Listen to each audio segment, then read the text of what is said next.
We'll start off with the event organizers, and we'll just go in this order on the screen.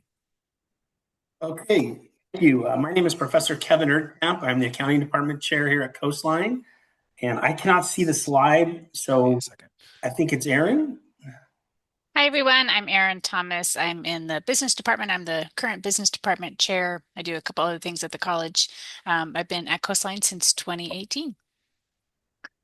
And hi everyone, I'm Paulo Varquez. I work at our Career Center and our CTE counselor here as well too. And if you see QR codes down there, it actually links to our LinkedIn. As a lot of times, business and also career services, like we really emphasize the importance of networking because that's how you get jobs nowadays, right? So transitioning over to Dr. White.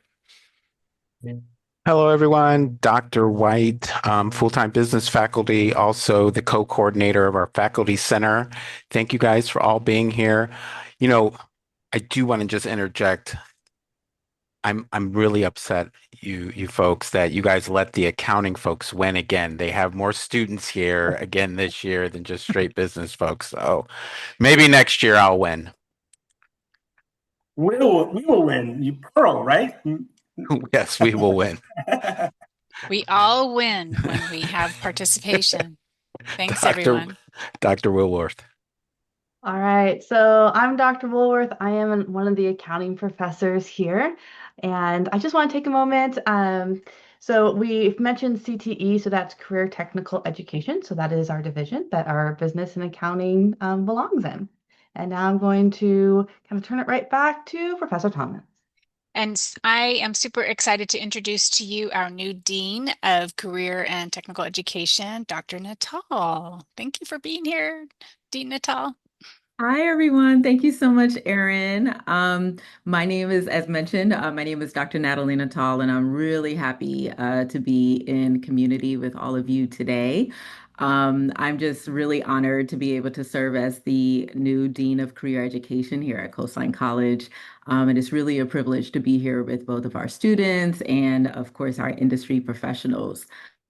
So it's about, I believe it's now 7 weeks that I've been here. So very much a newbie, but not new to Coastline. I've been also an adjunct here for about 3 years. So just a bit about me. Before coming into higher education, I spent several years in corporate. I won't say how many years because I will date myself. But coming out of college, I was a double major in marketing and logistics and transportation at the University of Maryland, College Park. And so the first part of my career was really focused on the logistics side of my education. I started at Toyota, working in warehouse operations at the Toyota Parts Center in Ontario, California. And I was working as a supervisor on the receiving dock, as well as in the bulk parts area. So the mufflers, transmissions, all of that.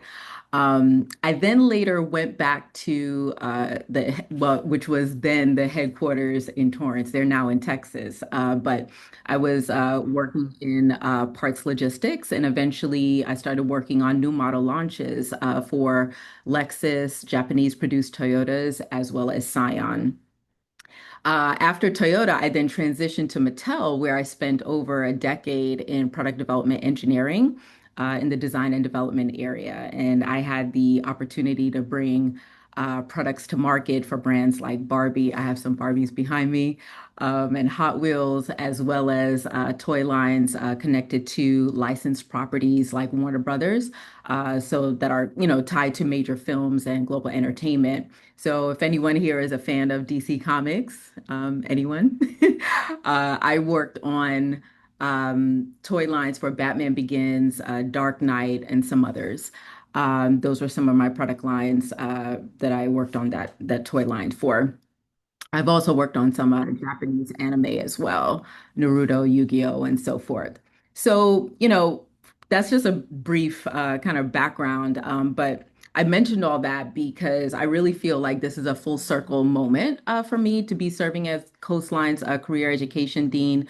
I really feel that the experiences that I've had really shape how I think about education today. And I really want to ensure that, what students are learning directly connects to what our employers need. So when our students step into, your respective organizations, they're not just prepared, but very competitive. And for our students, I want you to see a real clear line between what you're doing in the classroom and the careers that you are building towards. So that's why, summits like this matter. And, just really happy that everyone is here. And so thank you so much for being here today. Feel free to connect with me on LinkedIn. That's my QR code. And I really hope you enjoy what I know is going to be an amazing summit. So thank you.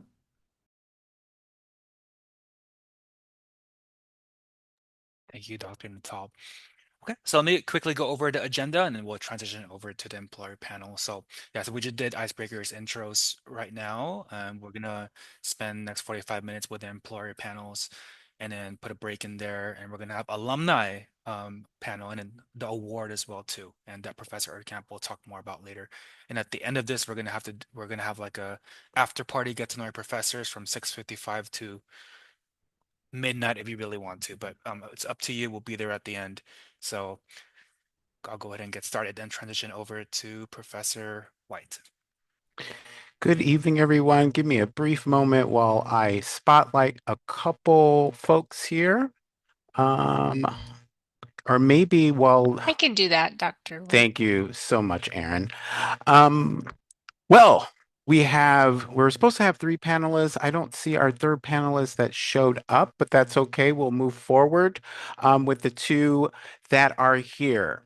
And so I see Paul on my screen, but we're going to have both folks answer this question. So please start by introducing yourself and share a little bit about your educational and professional journey.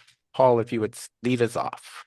All right. It's a pleasure to be here, and it's amazing to see all the participation. That's really fantastic. I grew up in Chicago, went to the University of Illinois in Champaign-Urbana, and I was an accounting major because accounting, I think, is the best background for going into business.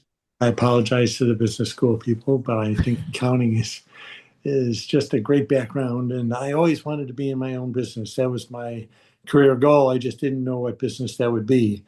And then while I was down in Champaign at the University of Illinois, I saw a little pizza place that really attracted me. First of all, I'm a pizza fanatic. I live to eat, and I literally had pizza every single day of freshman year. I don't know how I survived that, but I did. And when this little pizza place expanded, the guys that owned it became, I'd say, among the most successful people in the entire area. And I said, I took my love for pizza, my desire to be an entrepreneur, and I said, that's it. I'm going to take Chicago style pizza to other places in the country. And so I had that dream in the back of my mind, but graduated in accounting, passed the CPA test, and friends and family said, Paul, don't be foolish. Go into public accounting and get a good, background before you would think of something as silly as being in the pizza business. So I did, and I went to one of the big firms in those days. There were 8 of them. Now there's only 4. And I did that for a little while, didn't really enjoy it. And then I moved to California and was looking for good pizza. And fortunately, I found it one day at BJ Chicago Pizzeria. This was in 1979.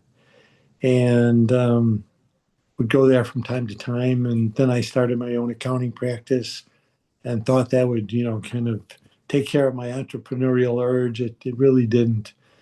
But in the mid 80s, I got the opportunity to get BJ's as a client of my firm. And I'd give you the long story, but that would take up the entire 2 hours.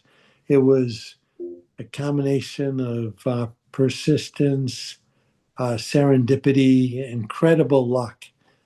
But I got them as a client. And then in 1991, they called me up and they said, "We need your advice. We got an offer to buy the business." And I saw my career passing in front of me. What are the chances I'd get another Chicago pizza place to be a client in Southern California? Because I was really enjoying vicariously living through them. And so I said to them, "Listen, you know about my passion for the pizza business. Can you give me a couple days to come up with a counter proposal?" And they did. And I ran back to my office. I grabbed one of my partners, Jerry Hennessy. I said, "Jerry, have you ever worked in a restaurant?" He said, "Yes, I was a busboy during college. I mean, during college." And I said, "Great, we have restaurant experience," because I had never worked a day of my life in a restaurant. So we had virtually no experience, and we had absolutely no money. But somehow we convinced the guys at BJ's that we are the ones to take over their company. And so one day we're in the accounting business, the next day we're in the pizza business, and did that for 18 wonderful years. Um, it was as fulfilling and as exciting as I had expected, maybe a little more successful than I expected. I figured we'd open a few pizza restaurants. Now BJ's has 220 restaurants from coast to coast. So it was quite a ride, and really the realization of an incredible 16-year dream to get into this business that I love so much and has been so good for me. Thank you so much for that, Paul. And before we get to you, Jamie, I just want to say that I noticed that there's some chatter going into the chat. So please, keep that chatter going into the chat. I think that there's a little competition between Chicago style versus New York style pizza. So let's just see where that ends at the end of the night. I also see that there's a few questions that are going to come into the chat as well. I think that somebody that's on our planning team are going to kind of summarize Yep. those questions, and we'll get to those at the end. And so without further ado, Jamie, do you need me to rephrase the question for you or restate the question for you? Do you have it? I'm good. Thank you. Appreciate it. Thank you so much for having me. I'm really excited about this opportunity to be here. I too am actually adjunct faculty for UMass Global. And so when Anthony reached out to me and Paulo reached out to me to kind of be here, I was like, I love these types of opportunities because anytime that I can talk business with students, because I too am a business major, anytime that I can talk to students about just the business world and then finding out what their career paths are, I'm all in 100%. So thank you so much for even thinking about having me on your panel. And I will just say to all the students on here, congratulations on your journey. And it is one step in that amazing path that you're on. And I will share with you that I didn't know I would end up being the Chief Human Resource Officer when I was in college the first time. And so you never know where your path or journey is going to go. So always just, take that step forward wherever you're at, is all I have to say. So, but a little bit about me, besides being adjunct faculty and the Chief Human Resource Officer here at the County of Orange, I actually started my career, interestingly enough, in truck sales. I actually, when I was in college, went to Cal State Fullerton right out of high school, and I got burned out after 2 years and dropped out. So I was a dropout, but here I am still, CHRO. But I just couldn't, I wasn't in it to win it. I had no passion for it. I was burned out. And I made that decision. It was a tough decision because I was the first in my family to go to college. I disappointed my dad, I think, a little bit, and then I finally went back and I won again. In the end, I dropped out, started selling trucks, was really good in sales, but I realized too during that time, I ended up transitioning from being in the sales role to actually being like the finance manager of the dealership. So I was the one that was signing you up and selling you insurance you didn't need and a warranty you didn't need. But that was me. And I did that. I was very successful with it. I burned out slightly in that. I just got kind of bored and one day called one of the lenders I worked with that helped me finance transactions. And I said, "Are you hiring? I'm kind of like burned out doing this work." And he's like, "Do you have a resume?" I'm like, "I do." And I'm like, he's like, "Send it my way." Called me back an hour later and says, "You want an interview?" And I was like, "Absolutely." And so within 2 days, I had a new job with a bank of all places. And so I started working at the bank and was actually in financial analysis. I was basically evaluating our clients as it relates to whether or not I could fund a transaction. And the bank I worked at the time, we were basically funding transactions from $0 up to $300 million. And this was heavy finance equipment. So the dozers, the cranes, the tractors, that type of work, and really loved it. But this was in the early 2000s.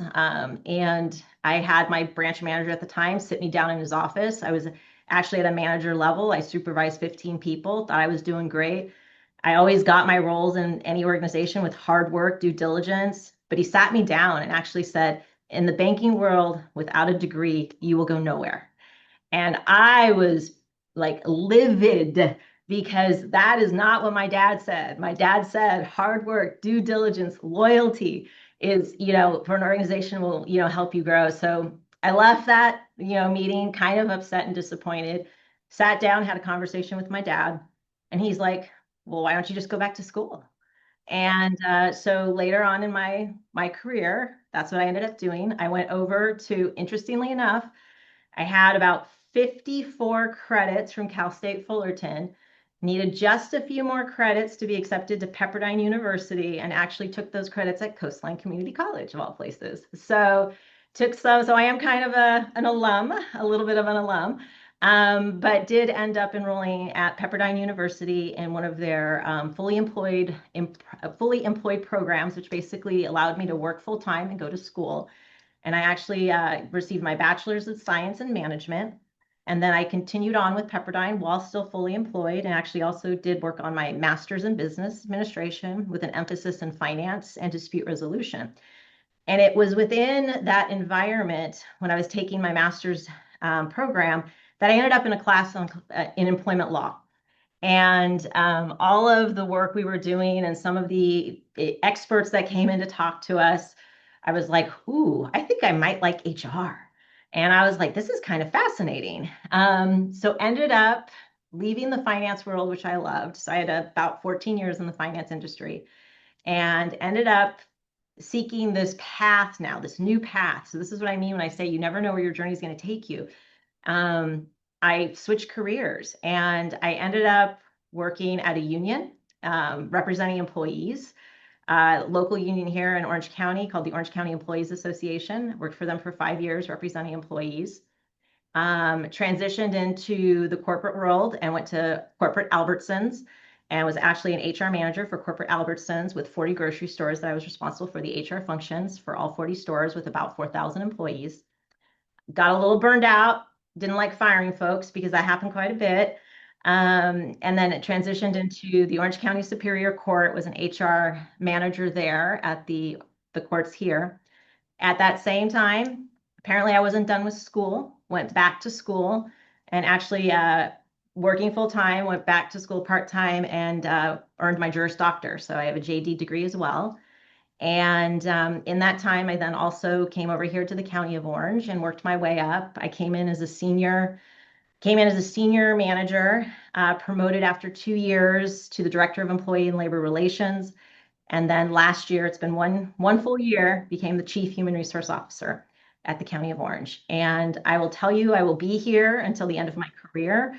It is a wonderful place. It presents wonderful opportunities.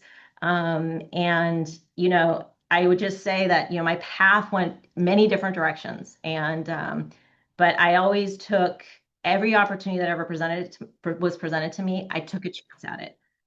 There were days where I failed hard and I failed fast, but not to make fun of the old saying, it just doesn't matter if you fall, you got to get back up, you got to get back up.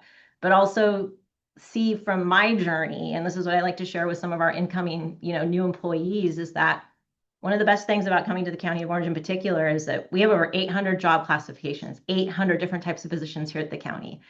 You never know where you're going to land. You might come in as an ET, which is called eligibility technician, but you might end up being a probation officer when you leave. So anyways, I'm really grateful to be here. I hope you find I add some good stuff to these next couple of questions, but hey, you guys are all here, and that's the first part of this, is just being here and taking advantage of opportunities like this. So thank you again for having me. Well, thank you so much for that, Jamie. I heard you say the word burned out an awful lot. So I think you're going to be the Chief Human Resources Officer until you get burnt out and you find a different path there. So thank you. And then the other tidbit, I'm going to let the students know here too. You're learning about these careers, but you're also getting these ideas about how to buy a car. And I think we're going to hear from Dion a little bit later on our alumni panel. He used to sell cars too. And I told him all of that stuff, what you said, Jamie, is all that stuff is extra. You don't need the extra stuff when you buy the car. Just leave it at the door. So, all right, we're going to transition into the next question. And, Paul, you held out a little bit on us because I think that you shared a little bit with me and Kevin that you're retired. That's the place that we all want to be. And so we'll modify these questions as we need to, but the question is, how has technology impacted your organization over the course of your career? And so, Paul, I know that you're retired, but you know, I'm sure that there's some technology issues that you had at BJ's. Oh yeah, and even in accounting, I remember doing spreadsheets by hand, and you don't ever want to do a spreadsheet by hand.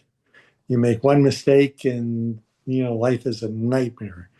Um, but yeah, I mean, lots happened over the years. I was just show you how old I am. I was in accounting before personal computers and all that, and at BJ's, when we, first got involved, there were paper tickets, and you'd hang the ticket up. The cook would, cook it. Then you have to decide, how much it is, add it up, and so on.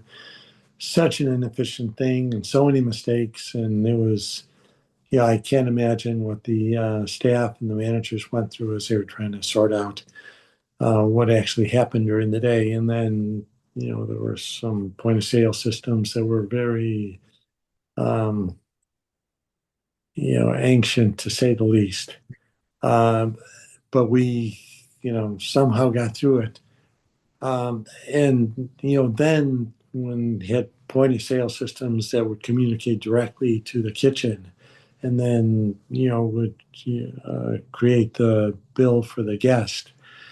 It was such a game changer relative to accuracy and being able to make sense out of what was actually happening. You knew that if someone rang in something, that it was going to get the. We knew that the only way to get food out of the kitchen was for the server to ring it in, and that changed everything in terms of controls. Um, and again, accuracy, and it was great for the guests.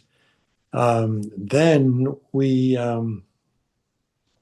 actually took that further, and the part of the story I did not tell is that after my partner and I retired from BJ's in 2008, we got really bored. I could spend the next 2 hours talking about what not to do when you're retired. So we got very bored, and after a couple of years of doing stupid things, we did an even stupider thing, and we went back into the restaurant business. And we created a concept called Stacked Food Well Built, and it was completely customizable concept where you pick your favorite ingredients and you create what you want: burgers, pizza, salad, sandwiches, and mac and cheese. And just a little plug, there's nothing better than create your own mac and cheese. It's just incredible flavors that you can create. But um, in order to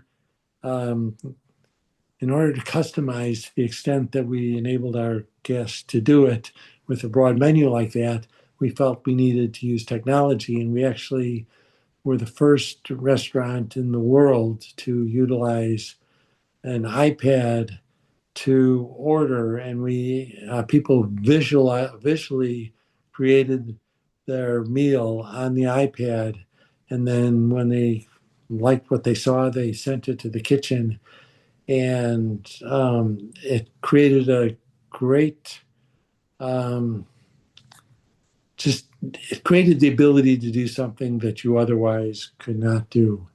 And that was really special. The year that we opened our first staffed restaurant, we won at the National Restaurant Association show. We won the award for the innovation, um, most innovative restaurant company in the country, and it was um, it was a great ride until the pandemic hit, and then that was kind of the beginning of the end for many restaurants, including ours.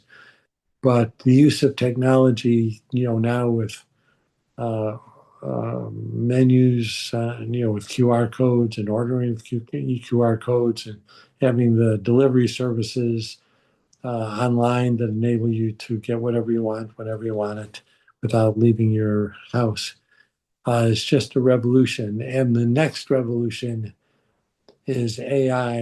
And I can tell you within the next couple of years, um, I don't think there'll be a single restaurant where when you call to order food or make a reservation or whatever, that you'll be actually talking to a real person. You will be talking to something that sounds a lot like a real person and is probably more efficient than a real person and sounds, more, in many cases, more personable than a real person. But technology is really starting to creep in dramatically to the restaurant industry, which has historically been kind of behind the times in that regard.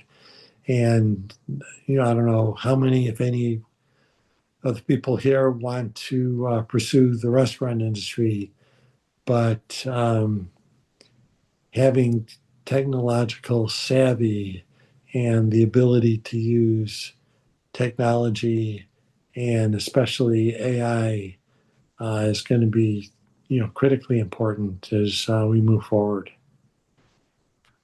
Thank you so much. Jamie, you're up. How is technology impacting your world? It's fascinating to say the least. We have 26 different departments here at the County of Orange. So we have, and when you think about that, it's really 26 different companies that have wants, needs, and desires related to how they work operationally. And currently, we are working with a vendor, Deloitte Consulting and Oracle, to actually build a brand new enterprise system that is going to take 26 of our different technological systems we are used countywide with the hopes of putting them into one whole cloud system. So that way we can hopefully operate, uniformly within one big system. And what we're finding is when you have 26 different companies trying to do one big switch over, it's kind of fun and fascinating, and also frustrating. Fun, fascinating, and frustrating. The three F's, right? But in the HR world in particular, we have moved away, as many of you know, to an online application process, and we use an organization called NeoGov, which allows basically it functionally basically is a center that you have your application on, and you can basically log in, and any government job that's available, you can use your profile and send off applications pretty quickly and efficiently. And that system is actually connected with our system internally here at the county to basically like upload everyone's information into our what we call our payroll system and our CAP system and everything. And so from a technological perspective, we're a little slow in some respects as well, because we are the government, and that joke about government being slow is not a false statement. There are some things I wish we could do better and faster that private sector gets to do. But I think what the slow part of it actually helps us be able to avoid some of those landmines that others have to face. So we let you guys all deal with those landmines in the private sector before us public sector get involved. So in that way, it's a good thing. But the dilemma we're facing is how do we stay even in line, if you will, with what is currently available from a technology perspective. And that's from apps to we still print stuff. We're not all on, we don't do everything digitally. I believe there's a fax machine on the 5th floor in my building, I think still. So, I mean, it's just, there's that, right? And I know we all laugh. And I mean, we joke about rotary phones here in my office, as a joke. And people are like, what's a rotary phone, yes, you are correct. Public sector hiring can be very slow, particularly as it relates to, we do have what we call selection roles. So it's a little harder to get employed with the county. It takes a little bit of time. But no, we definitely are at a crossroads, I believe, government, public sector entities across the nation, in our state, and here even in California, because there is just an efficiency to some of the technology that could really help us move forward. And so some of my counterparts, LA County, some of my northern counterparts in San Luis Obispo and Napa, are trying very much in a new world to look at how they integrate AI. And we're kind of looking to them to be like, okay, how does it work for you? They're a little bit smaller, not LA, obviously, but some of our other counties, because they're able to use AI technology within the public works arena to help with planning documents, to actually integrate our permit processing to match up with the land maps that then match up with something else that all talks together. And then something that used to take us 6 hours, these programs can now do in less than 5 seconds, right? And so the balance then becomes, there were people doing that work, right? And so how do we balance the potential elimination of people in favor of the AI function, right? And so that is our challenge currently. Our legislature is, creating a lot of potential laws related to how AI will be used in, government work, even in our recruitment process. So yeah, there's a lot to be said. There's a lot coming our way. But we take one bite at the apple each day. But I am very motivated to look to see how we can integrate technology in a very smart way, and an also conscientious way, to recognize that you still need people to do the work too. And so how you find that balance. So I'm very interested in that from the HR people perspective. So I anticipate more hiring in our IT world and less maybe in the people world sometimes, but finding that balance will be very important for all of us to consider, because I don't want a machine to replace me. But I don't think any of us on the call want a machine to replace us, even as instructors, right? I mean, or our order takers at our restaurants, right? So, yeah, so it's going to be an interesting few years coming up for sure. Great. Thank you so much. It's interesting that you mentioned the fax machine. I was blown away. Earlier, I needed to get some medical documents from my medical professional. It's a larger organization, but they said in order to make that request, I had to fax over a document. And I was like, fax over a document? Do they even have those anywhere? But fortunately, I was able to go get the document, get it onto my computer, and use like a digital fax that send it to that number. So it worked out. But yeah, for me to actually have to fax something, I thought that was crazy. So Professor Jamie, White, I'm going to come right back to you. But before I do, I just want to make sure all the students out there, if you have questions for these two folks, be sure to drop those in the chat. I think I'm going to try to get them to answer one more question for me, and then I think we're going to turn it over to some of those students' questions. And so I got a list of questions here. I think I'm going to go to this one. How important has it been, in your experience, for employees or potential hires to be comfortable with workplace technologies and digital tools? Have you observed the use of technology tools in job applications or resumes? I think you talked about that a little bit already, Jamie, but I'm gonna go back to you, and then we'll end with Paul. Yes. So, and it's slightly unfortunate too. I'll say that. I'll share an example without, I'll change the names to protect the innocent. But essentially, we recently had a recruitment, and as I shared, it's through the NeoGov, and it's an online application, online portal. You fill it in, you type it in, and stuff. And some of our applications, and we are looking for looking for applicants. Some of our applications include supplemental questions. So for us to be able to narrow down and understand truly like where your focus lies. And we happen to have an open recruitment for a civil engineer. And the recruitment did have like two supplemental questions, very detailed as it relates to the area of civil engineering where your focus was. And, there was a very technical question that we asked just to kind of see where you were at. We had two applicants have the same exact response. And the only way that was going to happen, it's AI. We know that, right? And so our balance right now is how we, I recognize the value that stands with AI. It's kind of like when Google came out and you had the Google search bar and you could search for anything. AI has kind of distilled that even more. And so the downfall is that it is kind of, I don't want to say infiltrating, but people are definitely using AI a lot more in how they're applying for jobs with us. And we currently do not, and we have no plans to. In fact, there's legislation that will probably prevent this from happening. We do not use any program to actually vet our applications. So we actually, every single application that is submitted, and some organizations do actually have this, where they have an actual like system that vets every application and looks for magic words and whatnot. Every application that is submitted to the County of Orange is actually reviewed by a human being. It truly is.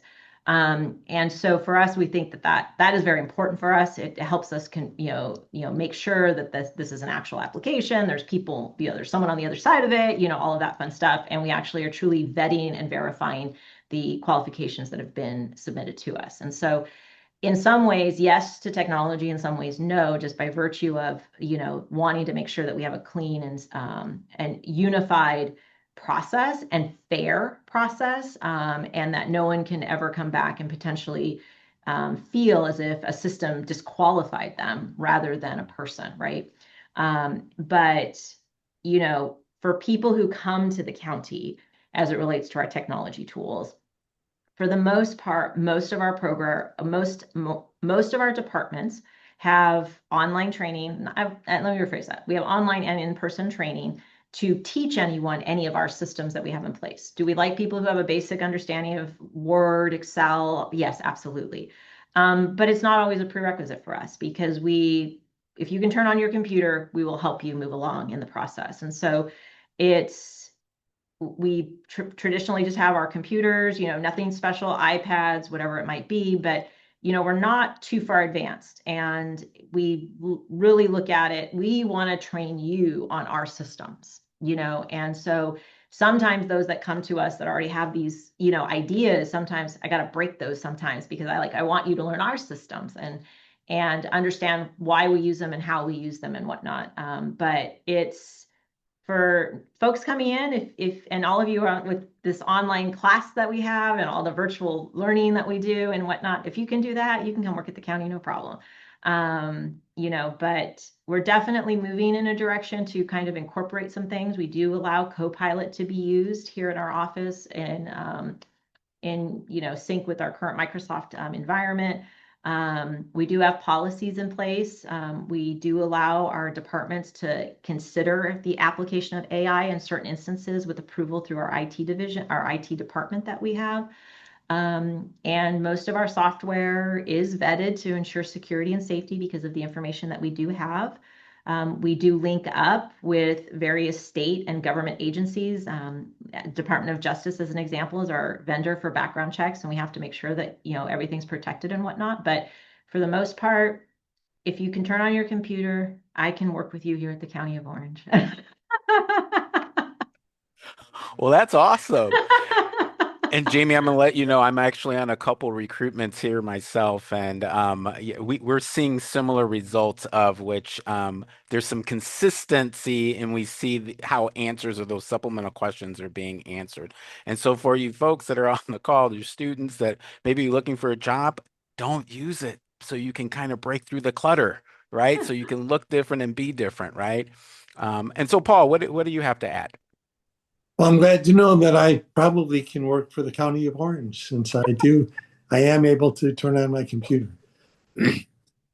So that's good to know. But I, what I have to say is kind of similar. I think that in the restaurant business, in particular, if you're actually working in a restaurant, personality and efficiency and so on is much more important than being able to use technology.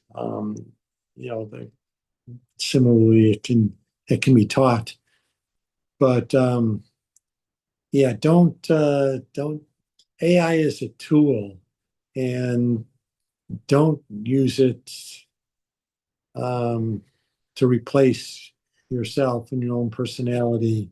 Use it as a tool to make yourself more efficient. And certainly, if you're going to use it for your resume, use it, for grammar.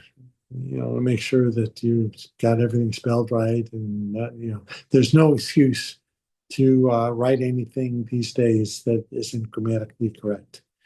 Um, but because restaurants are getting more and more into the technology age, the opportunities in technology behind the scenes at restaurant companies are really, enhanced from the way they used to be. And, uh, people in the IT departments of restaurants, first of all, the IT departments are getting bigger and bigger, but they're becoming a much bigger part of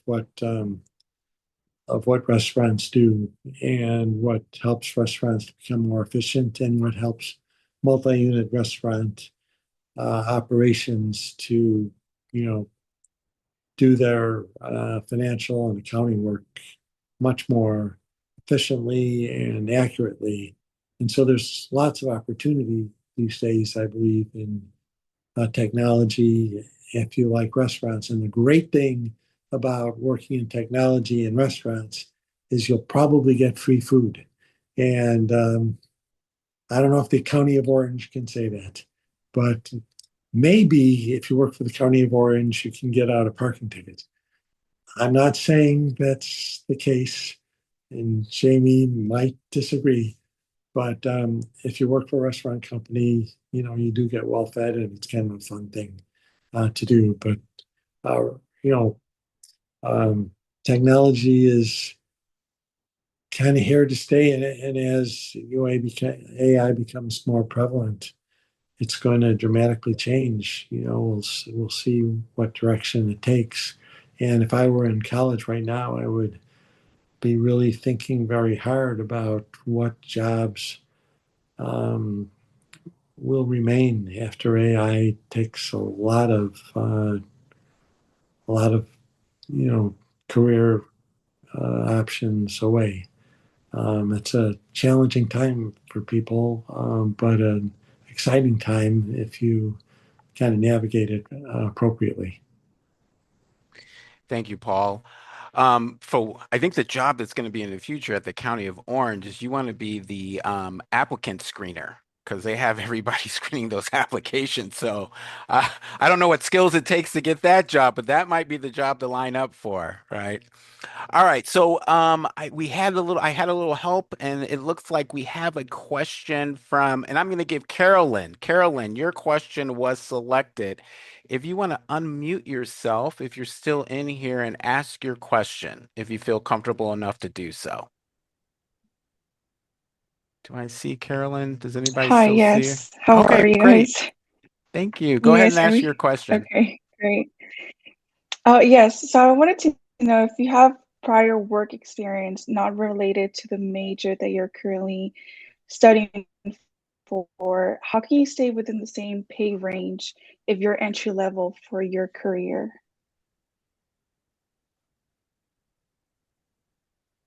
I don't know if you guys can hear me. That's definitely a Jamie question.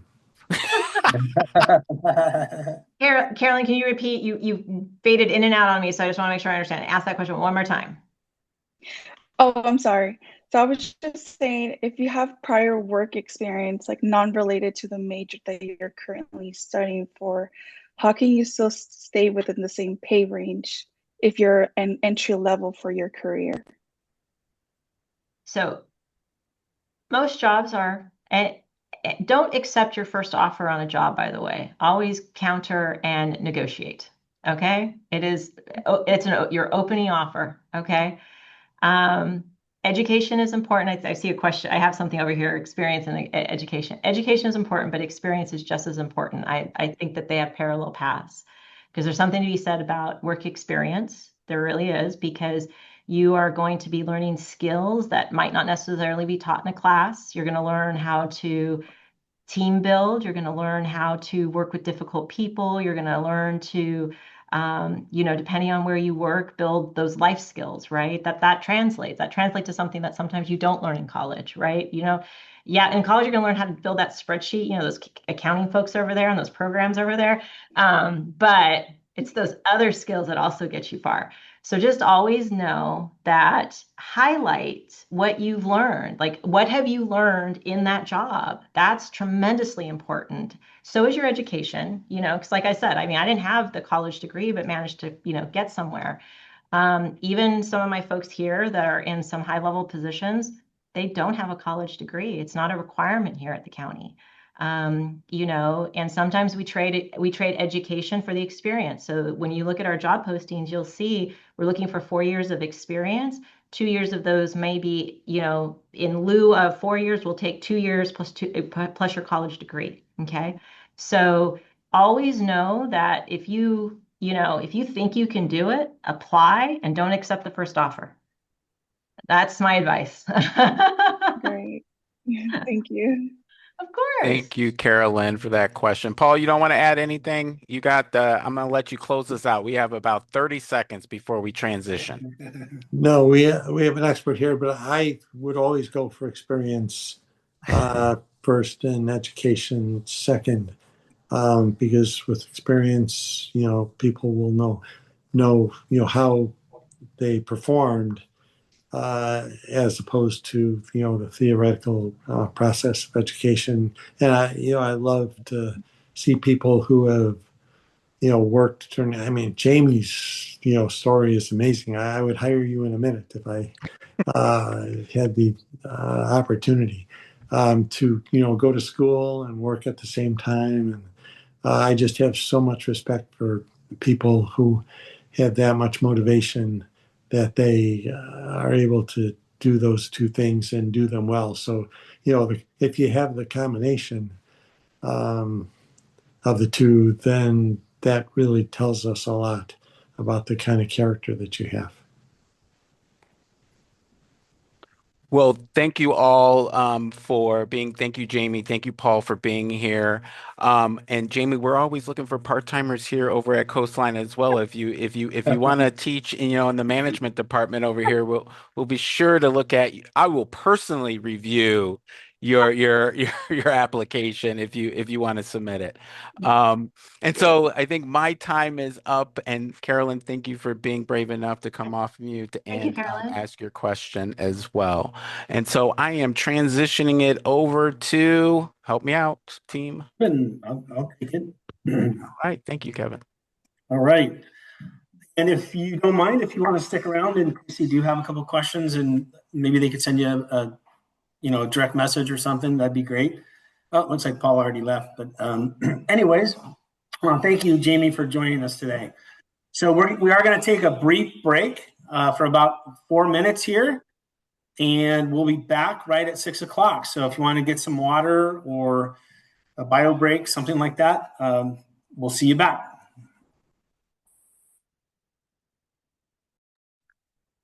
And we'll be here again. We'll also be here as well too. So if there's any students that also want to ask questions, feel free to use a chat or unmute yourself or any reactions.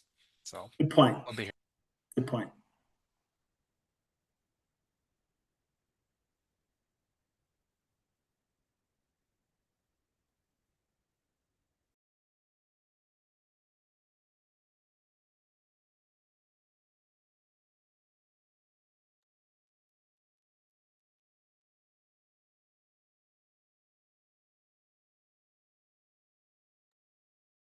It looks like Jamie did leave her email address in the chat if anyone wants to contact her.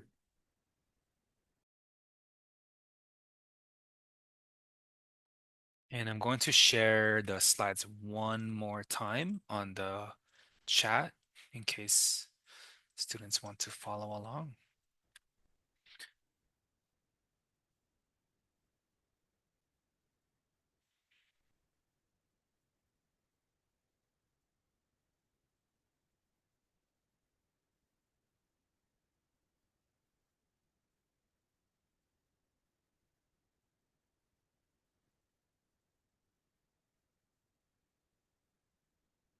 Welcome, Rebecca. We're just taking a break right now, so. Kelly, I'm guessing you're one of Professor Erdkamp's students? No. Did you say Kelly? Yeah, are you one of Professor Erdkamp's students? I'm just here for fun. Oh, wow. I'm Welcome, a welcome. business major though. I am a business major. Yeah. Do you have anyone up here as one of your business professors? I have actually, I don't think I've had Professor White or Professor Erdkamp. But I will be graduating this year. Oh, congratulations. Thank you. Congratulations. It's great. Thank you. Thank you so much. Are you Just coming to gotta pass- graduation? Yeah, I am. I just Great. I gotta pass liberal arts and then I have ethnic studies on the back at the end. So just gotta finish strong, you know? You'll be fine. Thank you. Do you have a concentration you've picked yet? Not so I have 20 plus banking and finance experience. So I don't know if I'm going to go back into banking. I work at the food pantry right now at Coastline. Oh, nice. Cool. Yeah, I That's love awesome. it. I love it. Yeah, so once I finish this, I mean, like I said, I'm still doing business loans on the side. So I don't know if I go back into the banking world or start something fresh. I'm not sure. The opportunities are endless. Yeah. They are. They are. So I'm excited. Well, we're glad you could join us today, for sure. Thank you. Thanks for having me. It's great. And Kelly, we chatted before too, because I think that at some point you were interested in one of our apprenticeship programs and stuff like that. Yeah. Yeah. Hey, and so I'm just going to drop this to Kelly, but for everyone, I would, if you're looking for employment, we always have positions open in the district as well. I know one of my deans, not the dean that is on the call tonight, but there's a different dean that oversees our faculty center. She is recruiting somebody in her division, and if I find the link to that, I will drop it in the chat as well. Please. Anything under the Coastline umbrella, I absolutely, I'm such a big advocate for Coastline from the day one to now. I'm just a huge advocate for the university, for the college. All right. Well, thank you, Kelly. We're going to go ahead and get started. Welcome back, everyone. We hope you enjoyed your break. I just wanted to take the time for a minute here and just explain a little bit. Last year, we always try to improve upon these. And so if you have any suggestions, we will be doing a survey at the end. We'd love to hear your feedback. But one of the things that we thought we could do is do an alumni award. And so Andy Vu was our very first recipient of that last year. He will be presenting to the new person receiving it this year as well. And so Andy is a former Coastline student himself, and he is now also working for the County of Orange, and he started as a volunteer there. So don't forget volunteering also as when you're thinking about trying to make a career transition. So I'm going to turn that over to Andy. Andy, there, bud? Yes. So can you hear me now? Yes, perfect. Thank you. So hello everyone. Thank you for joining us tonight. And it's my honor to announce the recipient of this year Alumni Award. Please join me in congratulating Dion Dichenet. So Dion is the U.S. Navy veteran, Coastline College graduate, and the 2025 student commencement speaker. He is currently studying business at San Jose State University and also involved in business and community projects. So, Dion, welcome. We are very happy to have you here. Could you please unmute and introduce yourself? Of course, can you hear me, Andy? Yes, yes. I appreciate it. Thank you so much for the introduction. I'm happy to be here, happy to support Coastline whenever possible, and truly honored to be the recipient of this award. Um, like the guest speakers were speaking, we all took our own different paths to get here. And for me, Coastline held a special place when I decided to continue my college education, because my first class taken at Coastline was in 1998. And I was on deployment. I was in the Pacific Ocean serving in the U.S. Navy, and decided to take a class and occupy my free time while on the deployment.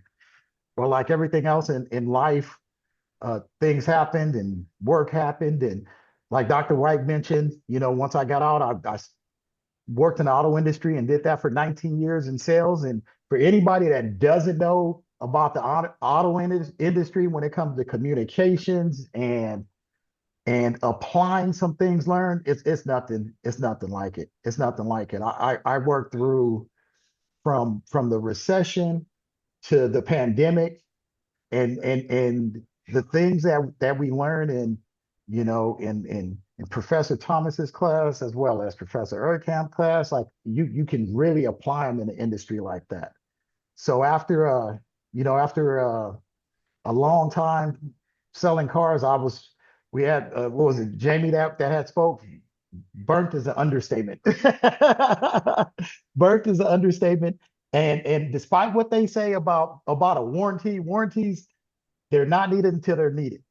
So I after again 19 years, 2024 came. I needed some time off, decided to do some traveling, where I was able to travel to Amsterdam, and recently I was in Bali for a few months, and I just refocused while taking classes at Coastline and doing them remotely from across the sea. So I do it saved me time and energy to complete my degree. So while finishing school, I also co-founded the nonprofit Settle International, that right now we're doing some work in Ghana, looking to expand globally. So not only am I learning, as we mentioned, still at San Jose State, and for anybody that doesn't know where they want to transfer to, that is definitely awesome school to consider, since it is in Silicon Valley. So a lot of my classmates already have opportunities with Google and NVIDIA just for them being, in their back door. So that so again, so the experience, the college experience, and having some actually getting my hands dirty with what I've learned while at Coastline and now at San Jose State, I'm applying it on a daily basis to my nonprofit. I mean, I'm hosting my co-founder right now. He's visiting from Ghana for the first time in the U.S., and we're having some strategy meetings. But it's it's definitely, again, it's an honor to receive this award, and I'm sure you'll hear some more things about me coming up. Thank you again, Andy, and thank you everyone that has put this on. Yeah, so thank you, Dion. That's a very impressive background. You mentioned that you have to balance in school, leadership, business, and community work. And I know life can get very busy. Even for me, I often listen to audiobooks while driving, on carrying my newborn son and keep learning, right? So Yeah. one question that I'm curious to ask you is, with a busy schedule, how do you stay consistent with reading and learning new things?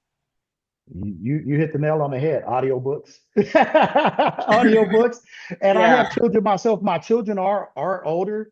So, when it comes to whether it's YouTube or TikTok, I mean, I'm always listening to something while I'm doing something else. Because I figure if you just get a little bit of new information and a little bit of new knowledge, and I'll hear something that catch my attention, then I want to investigate more about it, because that's the only way I'll be able to learn it, because if not, I don't have the physical time in 24 hours to just sit there, open up the book, and I'm not Dr. White still faxing things. So That's what I remember that you say too. Yeah. yeah, so that's it. It's embracing the technology that's here. If I can get dialed in on a specific subject or topic that interests me, I'll investigate that further. But it's sorting through the information quick, because it's there's really no time to wait. So yeah, no different. Oh, this is great. Yeah. So thank you so much for sharing. I think Thank that you. very helpful for our students, especially those balancing work, school, and family. Yeah, and once again, congratulations on receiving the Alumni Award. Thank you, and I wish you all the best of luck with Thank your you. Thank you. I education appreciate it. career Thank goal. you. So, yeah, thank you both. We really appreciate it. Unfortunately, all we have is this digital badge right now that we can offer you. We are Yeah, working on I'll take getting it. some more funding, but funding is tight right now. So, It's all but we good. do I appreciate appreciate you. both of you and everything that you've done for not only Coastline, but just outside of Coastline. And that's part of why you've received these awards. And by the way, uh, Andy has not only a newborn, but he also has a 1-year-old. So he's Yeah. very, very busy himself as well. So Yeah, thank He's definitely in before like I have a long hair now. I just cut my hair short. this is So where you're maybe going I to, can do Andy. an upgrade like yours. This is a 20-year-old and a 16-year-old, and this is where it Oh yeah. goes. So there you go. it's only good. Well, thank you so much for both of you. And we're going to now transition over here to our alumni panel. We have Paul joining us. Dion's going to stay on, and I haven't seen Enrique yet. Has he had a chance to join us? I'm here. Oh, there you are. Thank you. So um, let's just go ahead. And what I'm going to do here is I'm going to start with, I'll go left to right first, and then I'll come backwards. I'm going to ask the first question here. Paul, just share your past since Coastline and what you're focused on right now. And I do want to say before he answers that, we did have a female also scheduled to speak today, but she couldn't make it. So we were trying to balance it out. It just didn't happen. So don't think we're picking any particular genders or anything like that. So Paul, go ahead, please. Can you share All your past right. with Coastline and what you focus on right now? Sure. Yeah. Nice to see you, by the way. It's been a little Thank you. while. Thanks for Yeah. having me. So yeah, when I finished Coastline, and I know Professor Erdkamp from his financial accounting and also his managerial accounting, and I just finished 2 years at San Diego State. I finished my bachelor's in business this week, so I'm excited. One more exam at the end of the week. Um, so that's been keeping me busy. But I was in California when I was going to Coastline, and I've since moved to Colorado. I was originally, a bunch of family here. My wife and I wanted to build a house, which that was a big part of our last year. And kind of transitioning from a more remote work, doing investments, mortgages, to leading with real estate. So I work with Kentwood out of Denver, and I live in North Colorado Springs. So I was in my office today. It's maybe 45 minutes. Um, but I still do a lot remote. Like this is my home office I'm in right now, and this is where all the details happen and get done. But um, I think leading with real estate now has been fun because it's gotten me just so much more client facing. And like Dion, I sold cars starting when I was 20 years old in 2005. And just one thing I'll say, I learned so much about life, about sales, about people. The money's good in sales when when you work hard. But what I learned was even more valuable.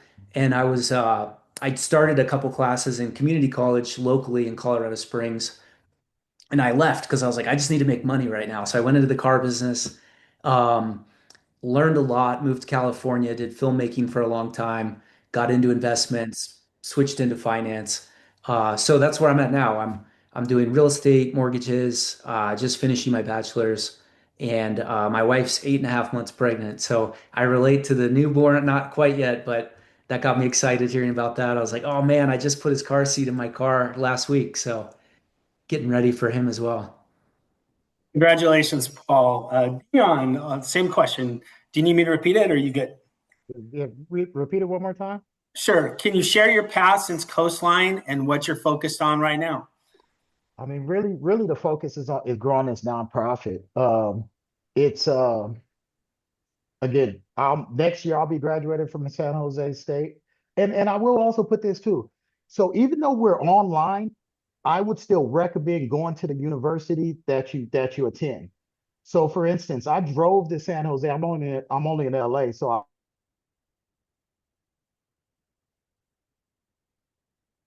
an alumni event there in person, and then volunteer my time as well. And everybody's like, "You're from LA? Oh, you moved out here?" I'm like, "Dude, I'm an online student." And just pulling in. I caught a basketball game. Like I was really on a student experience that week, and I told the family like I'm going by myself. But what that allowed me to network with people, from San Jose versus seeing us on the screen. Because when we have meetings like this or events like this for Coastline, it's like we've never, okay, I've seen Paul's picture from 2024 or whatever it was, or we don't have that human interaction. So with that, I was able to spread, what I was doing with my with my nonprofit. That led me to now participate and co-host a podcast that will be released soon, which that's just fun now, right? Because it's what when it comes to trying to grow a business internationally, or globally, really, it's well, how we do business here is the same in Ghana, right? And then I have some, I made a relationship when I was in Bali in Indonesia. That's a completely different way of negotiating as well. So it's just really just I feel like the foundation, and Paul may have seen this too, that I've got in that Coastline, especially as an online school. When I went to CSU, I mean, it's night and day. I learned more at Coastline than I did have at San Jose. Really, I'm just kind of going through the process. 100%. Just sorry to I'm interrupt. Yeah. Yeah, no, that's fine. I've had to kind of reel some things back because they have check-ins at the end of the semester, and I'm talking with the deans. And I'm like, and they're the dean of institutional effectiveness or whatever it is, and there's no innovation. I said, how am I at an online school and it's not? And I physically had to drive 6 hours or fly to San Jose to feel part of this school. It's just it's illogical. And some of the things that I brought up, they're like, oh, that makes sense. That makes sense. I'm like, come on, it's so. Um, I've I've really made it a mission, and have been revigorated, having left and actually been part of Coastline, because some of the faculty here have seen me show up at different events, but that's intentional. It definitely is intentional because I'm using every little morsel that I get and applying it in my daily. So that's what I've been on. Just growing this nonprofit, getting the word out, and just trying to help as many people as possible. So Thank you, Dion. Okay, good to see you again. Wow, how are you? Good. How about yourself? Thank you for having me. Do you need me to ask the question again, or are you good? No, I think I'm good. No, I mean I honestly enjoyed my time at Coastline. Working with you, Kevin, Paolo, like everybody there is very great, very hands-on. I honestly don't think I would be here without your help, honestly. So right after Coastline, I went to Cal, started economics there at Cal Berkeley, and now underwriting medical malpractice. So anything related to like hospital insurance, physician insurance, anything medical malpractice related is what I do now currently. Was at AIG previously, now at Liberty Mutual. So if anybody has any questions on that, I'm more than happy to talk. Awesome. Thank you. All right, now I'm going to start with you and work backwards. So the next question is, if you could go back to college, what would you do differently? Enrique, questions for you. I don't think I would do anything differently. I feel like right out of high school, I was pushed to go towards a 4 year right straight out of high school, and I honestly did not feel ready, and I was not ready at the time, quite honestly. So went the community college route, and it worked out pretty amazing. I feel like what people maybe should do is be more involved and talk to the staff, and just ask for help whenever needed, because everybody's here to help you. Thank you. John. Yeah, so just thinking about that, just get involved earlier. Just get involved earlier. It's even now getting involved. I thought I was just gonna go back to school to just do school. I didn't think I was gonna participate in anything, join any kind of events, do anything, just focus on it, get the work done so I can move on with life. So I think it's important to participate so that you know what Coastline has to offer and how it can get you there and how it can support. And it's very important. So I just wish I would have got involved, a lot sooner. Awesome. And you mentioned something that I think is important. And you mentioned like actually flying to the university. Mhm. I've had prior students actually go to the university that they want to go to Mhm. like the semester before. So like they're graduating in the spring, they go there now and get the lay of the land. And I highly recommend that. And so I think that's very salient advice. And I think you're spot on with that. And great. Paul, how was your time at San Diego State? Is there anything you at Coastline or San Diego State you would have done differently? Um, my first thought is I'm kind of still in it, right? Just finishing, so I wouldn't do a whole lot different. Um, I appreciated what Dion was saying though, because my takeaway, which I'm definitely glad I went to both. But for me, between the two, Coastline is a no-brainer. I paid 10 times as much to go to San Diego State, and I never once had a class with a professor half as engaged as Professor Erdkamp, and he didn't pay me to say that. But where he hosts these weekly opportunities to get together and to have conversation and to discuss material, it's like one of my favorite parts of going to my job in person. And I just didn't get that at SDSU. Um, there were opportunities to do group projects. So I would say definitely diving into like as much uh, group project, extra credit. At Coastline, there are a couple extra credit opportunities where I could just show up in person and actually see the Newport campus. And those are some of my best experiences. So I think even knowing that earlier on and doing more of that would probably be the biggest thing I do different. Yeah, that's a tough balance because I think the one that you showed up to, the business summit, we had it both hybrid, and that's something that's a very hard balance because there's just you're rewarded with a lot of paperwork when you want to do online or on-site visits and stuff like that, and so it's a lot easier for us to do that. But maybe we do need to look at having a hybrid type of experience for students like yourself, because I know you showed up and there were several that did. So Well, thank you. even meeting you guys and meeting Professor White and that was a memorable experience. I think the president of Coastline was there, and even whether or not the attendance is 50 people or 10 people, it was a great. I appreciate you guys doing that. Awesome. Thank you. Okay, this time I'm going to go for Dion and then I'll ask Paul. In a world driven by high tech, how has AI, artificial intelligence, impacted your job? Dion, you want to go ahead first? No, absolutely. No, I know everyone gets scared when it's like AI is going to take jobs, AI is going to take jobs. But for me, it enhances things. For instance, I just speak. So with my person I'm doing some business with in Indonesia, I typed the ask and a contract in English, then had it translated to Bahasa. I don't speak Indonesian, but a few words that get me in trouble. But so things like that, right? It's when used correctly, you're definitely it enhances everything. So it's nothing to be afraid of. We just have to learn how to use it correctly. It's and a good input in, good input out. But for me, using technology, it's also going to stand for my time in the military. You have no choice, right? So you the goal is for it to make life a little less stressful. So again, for me, from contracts to um, trying to I use AI daily. Not to cheat the system, but again, just access the information. Just access the information. I'll cross-check it because it's a lot of stuff that's wrong. It's a lot of stuff that can be wrong. So don't just solely rely on it.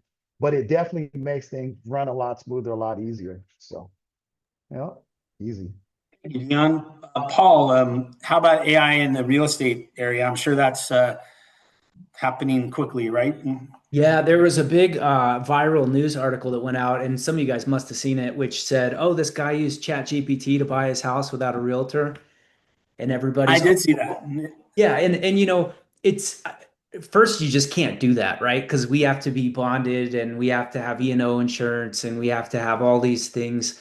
And the contract to buy and sell real estate's 25 pages, and every scenario is so different. So at Kentwood we say technology is great, but people are better. And I think for me, the biggest positive, because there's a ton of positives of AI, and I think getting immediate context on something I don't know about is so valuable.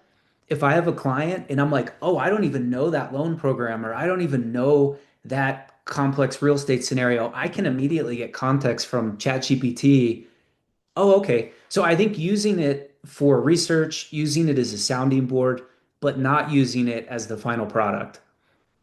So, that's kind of my big takeaway. But one thing I'll say, because I saw the other Paul had mentioned, I think it was him saying, oh, we have all this software being replaced by AI.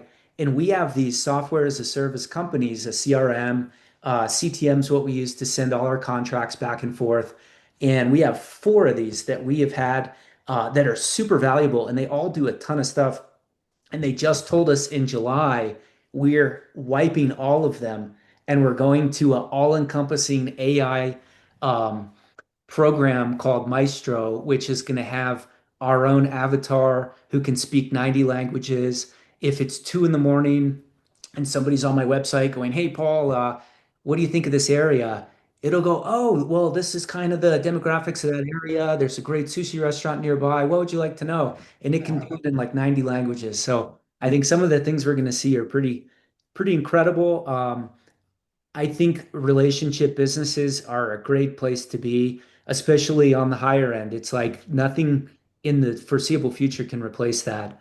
Um, and what you might even encounter in a conversation. I had a situation yesterday where it was like, oh, through relationship, I uncovered a new property that wasn't even closed on, and I helped the client have access before it went on market. And it's like, how would ChatGPT do that?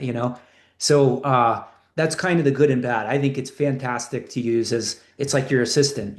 Hey, what is this? What do they mean by this? I've never heard of this. Oh, wow. Okay, now I'm in the loop, but I still need to be able to think on my feet, communicate, have relationship. So I think that's the balance. Thank you. Yeah, my colleague was sharing, like she was on a call and there was even giggling, and it was an AI bot that was giggling. And it was like, wow, it's just getting more and more sophisticated and it's crazy. And Enrique, I'm sure your area probably is just seeing that, compounding daily, I would imagine. Yeah, no, I sort of want to, kind of piggyback on what Paul was saying. Like, I feel like it's really relationship driven. You can use AI to help you. Sometimes it hinders you, but it's gonna be here to last. So I use it daily, not necessarily that I'm forced to use it, but to Paul's point, use it and just brush up on things that you never even knew about. Just learn it very quickly, very succinctly. But at the end of the day, it's very much relationship driven, at least, from what I do. So yeah. I want to pause with the questions we have because we have some great ones coming in from students, and one of them, hopefully, I know Enrique, you were super involved when you were here, and I know things have changed a little bit. We've gone a little bit more to online classes, but Dion and Paul, even yourself. But one of the questions was asking, well, how can I get involved? I think Paulo and other people put in there like there's associated student government. But what are some ideas there that you feel, even if we are an online college, what might be some things where you could get involved? I'll start with Enrique. Yeah, no, I feel like Coastline makes it very easy to start a club if you're very interested. So that might be a route that you can take. Associated Student Government (ASG) is very open and welcoming. Work study as well. Believe it or not, you can do that as well, but that's more in person. But if you want to do something online, maybe the club route would be a easy way to get involved. Awesome. Let's go to Dion, and then we'll go Paul. Oh, as far as participating, yeah, I was actually a member of ASG. I was the military senator. So I appreciated that. And I had responded to somebody that asked, like, how can I get involved? That actually I learned more about the college and about the amenities and things they had to offer by being part of ASG. So it was able to, and I noticed there were some members that I never met other than on Zoom calls. So yeah, you can be part of that. It allow you to be on different boards and things of that nature, things of that nature as a student representing the student body. And again, that could lead then that led me to Emoja, and then that led me, and it goes on. So it's what I said earlier, as far as I would have found interest to, because I was just like everyone else, like this is online, like I'm never gonna see anybody here, right? But once I did, now okay, wow, okay, this event, that event, and then they actually would fly people to different events that weren't, in that general location. So yeah, just try, just participate, ASG. I mean, it's, it teaches you a lot that you can use. Hey, Dion, you've definitely been indoctrinated to education. We throw out all these acronyms. Can you slow down for some of us, like someone like Oh, myself? yeah. What is Emoja? What's ASG? Associated Student Government, ASG, that, it's definitely, definitely, definitely important. It's important. They're probably even open and vacant positions now because they're difficult to fill, because you have a lot of people that will say that I don't have the time, which I had to make the time to join or find some importance in it. For me, it was representing the veteran community, right? So once I did that, I realized I could be an ally in other communities. I did mention I went to San Jose State, and when I volunteered, right? That was for the Japanese community. San Jose State was a process center during World War II that processed Japanese Americans to send them to the detention centers. So they used two student workers to process the Japanese American people, which was 2 or 3 thousand went through the center. So I went out there to help raise funds for a mural they're going to put. I'm not Japanese American, but it can happen to any group, right? And it's just for everyone to show, solidarity and support. But I learned that by participating in associate student government at Coastline, that I don't have to be, I don't have to, it doesn't just have to be, African American or military associate or somebody. We were all in the car business, whatever, right? It's you can be an ally of groups outside. And then with the Moja, it is African centered education to support African American students and Black students, because as a Black male graduating Coastline, I believe the statistic was like 6.3 transfer rate. That's low, the lowest out of all groups. But why is that? Right? So that was something that was important to me. I would I'll make little jokes like, well, I guess I'm graduating. We're at 6.5% now. But that shouldn't be. We need to find what's going on. Like, how can we reach down and pull that next person up, right? Because it's in the name. It's I know we go, Coastline College now, but it's a community college. It's a college of the community, and we're neighbors and, you know, business partners, and, I call for Colorado real estate right there. Here's the Coastline alumni, right? So those are two organizations that I found value in after joining and learning about them while at Coastline, on an online format. So And both of those, I'm assuming, have opportunities to, like, for those of you students that are not local to Orange County, you do have Zoom events, correct? absolutely. Yeah. Like I mentioned, I'm in Los Angeles, as well as I still made an effort and still logged on to events while abroad. So That's awesome. you definitely, you have a laptop, we'll travel. So All absolutely, right. there are events. Paul, any thoughts on this one? Yeah, I think this is specifically out-of-state students, right? Because for me, Coastline, showing up in person was awesome to just live a couple miles away. Um, I think for me, gathering on something like this is pretty fantastic too. So Coastline does a really good job of setting up opportunities to meet on Zoom and to have, opportunities to discuss and share. And um, the one other thing I can think of is sometimes you get a group project and it can end up just being done through text. No one sees anyone, no one has a conversation. At the last minute, the last person finally does their contribution. And one thing I've started doing is just, hey, immediately, hey, let's jump on this. What ideas do we have? Unless anyone, if someone has a better idea, I'd love to hear it. But this is kind of what I think we could do. Taking initiative in group scenarios and suggesting, hey, why don't we jump on a Zoom and we can tape this and we can submit it that way. Um, it's such a big difference between sitting in my desk, just reading chapter by chapter alone versus, oh, wow, we have a team once a week. We can jump on and discuss the chapter. That's a night and day difference for me. So I think finding those opportunities, especially when you're out of state. You've given me a great idea there for a project, a future project. Awesome. And by the way, you're all talking like we could form an alumni association too, by the way. Just hint, hint, hint, hint, hint. No.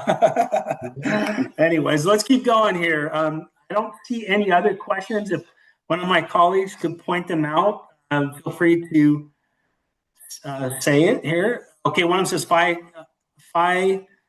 Kappa has been such a great organization to be part of for many scholarship opportunities. Absolutely. And also within your discipline. So I know like the California Society of CPAs has an accounting scholarship, and it's specifically for 2-year college students and stuff like that. So be also checking within your discipline. So we still got plenty of time here. So I'll jump in and say I can speak to that because I joined Phi Theta Kappa and I wasn't sure what would come with it, but I ended up getting, I think, the Osher Scholarship Award, and they sent me like $1,500 that went towards my tuition. So definitely a great thing to mention. Paul, can you also expand a little bit on that particular group there? So students that don't know what that is. Yeah, so this was involving like servant leadership, and you would provide a letter of recommendation and submit an essay.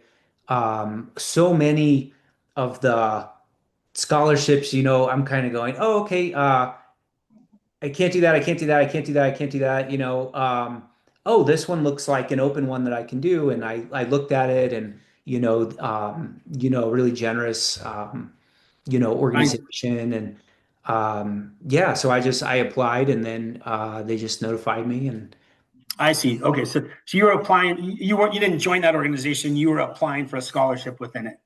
yeah, exactly. So yeah, I'm trying to think of so I've joined like Phi Theta Kappa. I joined Mortarboard, which was through San Diego State. Um, and the only other thing I'll say is like Mortarboard, they want so much engagement, in this honor society, but everything was be at this building on this, in this room. And I'm like, well, it really made it tough to be engaged, and I ended up just giving up focusing on my classes.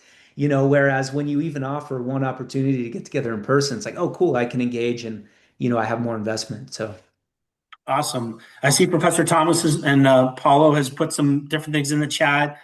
There's a supply chain organization that's for free.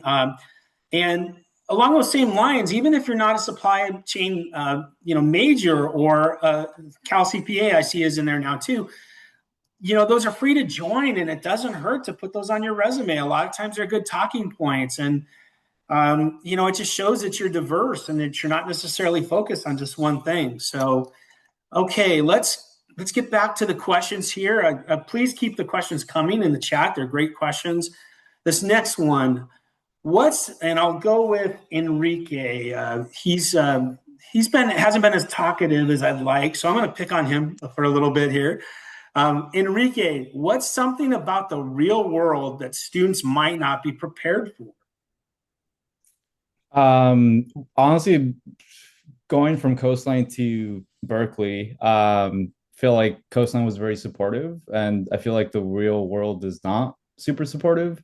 So whenever I went out and asked my not mentors, the teachers, essentially, like, hey, how do you do this? Or like the yeah, how do you do this? Or like Google it. So like Google is your friend, and you can just basically find the answers that you need by yourself. But it's not that's not to say that you shouldn't ask for help, but basically just do it yourself.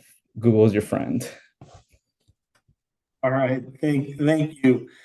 Let's go with Dion. Any thoughts there on real world versus what maybe college is saying? I mean, don't think just because you get a degree, a whole bunch of doors are going to be open because you may have to open 30 of them before the 31st one opens. So I think, and Paul can probably attest to it, that experience in the auto industry, how many no's you got before you got one yes, and so that applies to real life too. You may have to, you may think, oh yeah, I'm all dialed in. I have my degrees and my LinkedIn is dialed in,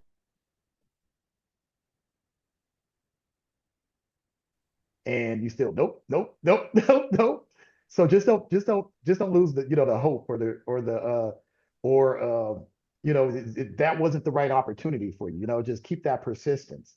That's what you just have to know, that it's you're working to do more, and you're definitely going to see some rejection. It's the world can either be cruel, or you can take that as a lesson, and you move on from there. You move up. So yeah, definitely definitely stay focused, but it's gonna be some no's along the way. I'm gonna get to Paul here in a second, but I just want to ask Dion. Dion, do you ever get bummed out? I always see you with a smile on your face. Yeah, yeah, but it's it's funny. My wife says the same thing. So my wife's Australian, and it's she said, "Where did you?" She even asked me. She asked me that like a couple weeks ago.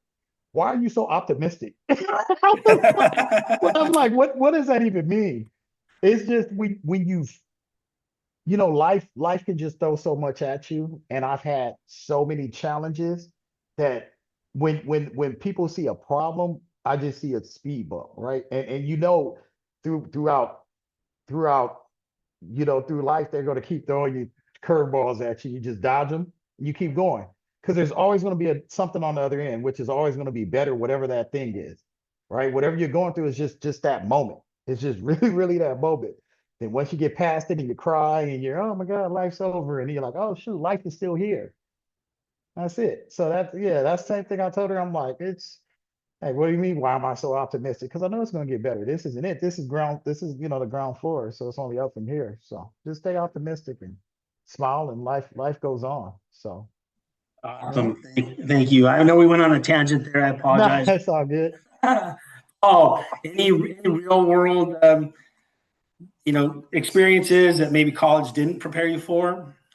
Yeah, one thing that comes to mind is I think the thing that's so nice about being in college is there's a lot of people to ask for help and ask questions. How do I do this? Well, can I do this? Can you help me with this? And in the real world, I've found people want to help people who help themselves. And I think it's important to seek out mentors because those are the people you can ask questions to, people who are accomplished and who feel like giving back is a meaningful thing for them. Instead of asking everyone for questions, I try to approach most people as not how can I ask a question, but how can I bring value? Because if you're bringing value to a situation, people want to be around you, they'll invite you back, and then have those mentors that you can ask the questions to. Um, and I think the only other thing is waiting around, sending out resumes. It can be daunting, and you just keep hearing, "Oh, no people even read those. It's all scanned by AI." We get 2,000, 10 get read by a real person, and we schedule 5 interviews. And I think just being proactive is key. I think one of my mentors, he always says, "Activity begets activity." And you never know. You take a small deal, who you're going to meet, or what you might learn and how that leads to something else. So I think just being really proactive and not waiting for things to happen. So awesome. Thank you so much, Paul. I appreciate that. Enrique, I see you've answered in the section here in the chat section, but I really think students would benefit. You from what I remember, you were a local student and you just uprooted and went to Berkeley, completely different change of scenery. I think other students would benefit from hearing your story if you don't mind sharing a little bit. Yeah, no, right out of high school, could have gone the 4-year route. I honestly did not feel prepared at all. Did not really look into what schools I was applying to. Went community college, met people like you, Kevin, Paolo. I feel like I had a very great support system at Coastline, and really could not have gone where I'm at now without your support. So I, do want to thank you all from that perspective as well. But then going to Cal, it was totally night and day. Very, very, very competitive. Very, very, yeah, just competitive. Hey, Google it if you have a question. Students really kind of trying to cheat on each other, and it was just super competitive. So just be ready for that if that's the route that you're going to go. I honestly thought it was just going to be like, very simple, very easy, the way that I sort of was used to it. But it's hard. It's hard out there. Not to say that you can't do it, but just be ready for that, I guess, if that's the route that you want to go. I honestly wouldn't change it though. I feel like I learned a lot, going to Cal and getting that competitive edge and just thinking from that side of things. The mentality is very great. Yeah, now I'm underwriting medical malpractice, which I never even knew what that was before I got the job. And yeah, it's great. What about you? What was your transition like going from Coastline to San Diego State? I know you did both online, if I'm not mistaken, correct? Yeah, so when I was getting close, I was talking to my wife about, I think we want to go to Colorado, but we're not sure. So I just applied to like Cal State Long Beach to go in person, Chapman, like a few different places and that I was able to get accepted to. And San Diego State was the only one that really had a full global campus built out. So I thought, just to be safe, I think it's a strong school, good business rating, and it looks like they're the most equipped to let me go fully remote if I need to. And the more I looked into it, I was like, yeah, I think we need to, let's go to Colorado and, really build there. And I had a lot going on at once, but sometimes that's a good thing. I feel like, they say if you want something done, give it to a busy person. Um, I feel like, I moved back. I had to redomesticate my company out of California to Colorado. Um, now get Colorado licenses, starting at San Diego State.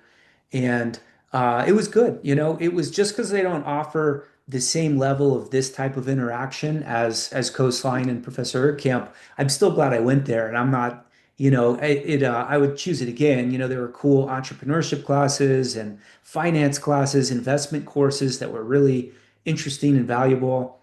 Um, so yeah, my transition, I think, was kind of transitioning my life at the same time I was transitioning to San Diego State. The biggest transition was after 20 years figuring out how to even use Canvas and things when I started at Coastline. So luckily, because of all the technology I learned at Coastline, it was pretty easy to just now I'm doing the same thing. I'm just on a San Diego State browser. Thank you. Um, Dion, I know you mentioned a little bit, like you were flying up there. Anything else you want to add to your experience in your transition? Yeah, I mean, really just see what you want to get out of your education. For me, so I was stationed in San Diego, so I have a pretty good network down there. So my thing was like, okay, well, I've never lived in Northern Cal. Let me go ahead and go to because San Diego State did admit me as well. I said, so let me go to San Jose State, knowing all the companies that are in their backyards, you Mhm. know. So it's just figure out what you want to get out of the education, right? Especially if it's when you're looking at the cost, because as Paul had mentioned, like we're going from cosign to now it's like, all right, we're paying more money, and same thing with Cal, but like what are we getting out of it? So figure out what you're going to get out of it, before you just commit to a school. So because there may be some schools that might not be as heralded as some of the other ones that may have better opportunities for you. So I can get that coverage. I mean, being from LA, living in San Diego, and it's like, all right, now I have, some people out in Northern California. So Awesome. just be focused and intentional. Thank you. One of the things I wanted to ask some of you is, what about LinkedIn? Do you feel that that's a helpful tool to network and show off your professionalism? Enrique, I'll go ahead and start with you. I honestly think it's very useful, especially if you're trying to make connections. Let's just say you meet somebody at a happy hour or at a work event, and you didn't really get their information. You can easily connect with them on LinkedIn and then just follow up after that. So I think it's honestly very, very useful. Thank you. None, anything you want to add about that? I agree. No,